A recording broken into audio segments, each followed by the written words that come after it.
Why is it so important to take care as conductors of breathing and bowing? Well, both these elements can influence the right phrasing of a piece, and we all know that one of the main goals, main duties of a conductor is taking care of phrasing, having your own phrasing coming depending on the study that you did at the score, and then of course you have to make it clear for the players in the group, in the orchestra. So of course breathing is very important for all the winds, because if you have, just a very simple example, a long phrase with a very long tie, well, of course somewhere the winds have to breathe.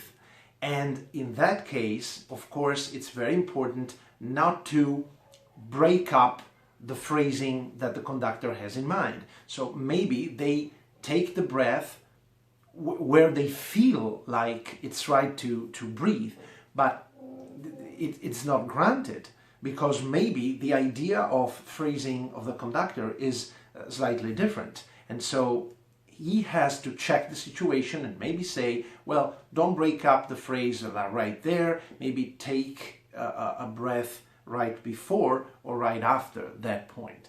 And the same, but a little bit more complicated, is about bowing. I mean, and I want to be clear and honest, I'm not a violin player nor a cello player, I am a piano player. So of course everything that I've come to know about bowings depends on my study of that subject, and it's not the consequence of my daily practice on the instrument.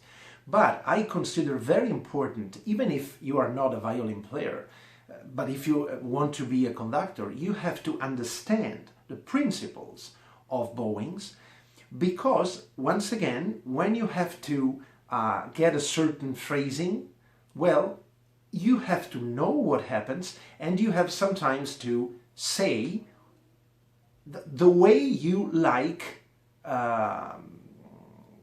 it to be done. I mean, one of the first things that everyone should understand is that when you play with the orchestra, there's a first violin, okay, who of course is the expert, okay? You will never know the technical things of the violin and of the strings better than that guy, okay? Because he is absolutely sitting there for some reason, okay? So even if you are a violin player, maybe you are a good violin player, but you are not the first violin of an orchestra. So that's the most important thing to understand. So always, try to suggest, try to say, listen, this is my own idea, and I think we could get a good result out of this bowing instead of that bowing. What do you think? But always, have a dialogue with that guy, or maybe with the first cello as well, because it's very important to understand that you have to know things, but you have also to believe those people around you that are very well prepared, and they know technical things better than you. Well, of course, in the principles of bowings, the most, the easiest thing that you can understand is that basically when you go down bow, right, so from the frog to the tip, you have a very strong attack, but you have in the second part of the bow, you have a loss of energy, because in the tip you cannot have a lot of strength and a lot of energy. And of course, in the up bow is exactly the other way around. So you go from the tip to the frog, and even if you start very, I mean, smoothly and softly, then you increase the strength, which becomes very high when you come to the frog. So basing on this principle, when you have a huge crescendo and you want it, and maybe the orchestra is playing it with a down bow and you are not satisfied with the sound, maybe you have to say, listen, this for me is a very important crescendo, a very important peak of tension or whatever, and so I would like you to try with a different bowing. So trying up bow, for example, right? And listen to what happens and see, okay, this is a better result, or maybe no, okay, you are not getting it, so maybe try once again with the bowing that you were using, and so on. But it's very important to be ready to talk about these subjects in the orchestra, of course, in rehearsal. And there's another point that I would like to lay stress on. There are today, especially today, there are a lot of wonderful strings players. They are very skilled, they are very talented, and of course, because of this great skill, they actually, okay, can play almost every bar that you choose with every bowing that they want to try. They can play it up bow, they can play it down bow, they can play it splitting the bowings, whatever, because they are very good at what they do. So they can control, you know, the weight of the arm and of the bow, and they can play this, you know, passage down bow as well as up bow, etc., etc. And of course, they are very glad to say, listen, there's not a problem in here, because I can play this, we can play this with whatever bowing, down bow, up bow, splitting bowings, etc. Don't worry, okay? This is the general tendency of an orchestra, saying to the conductor, listen, don't worry about that. We can do it, okay? Let us do it, no problem. Of course, when the passage is not that important, of course, let them do it. But when the passage is very important for you, in your conception of phrasing and of the piece, well, this thing is strange, because if I have a certain passage and naturally, let's say, naturally, this is a very stupid example, okay, but naturally it goes from a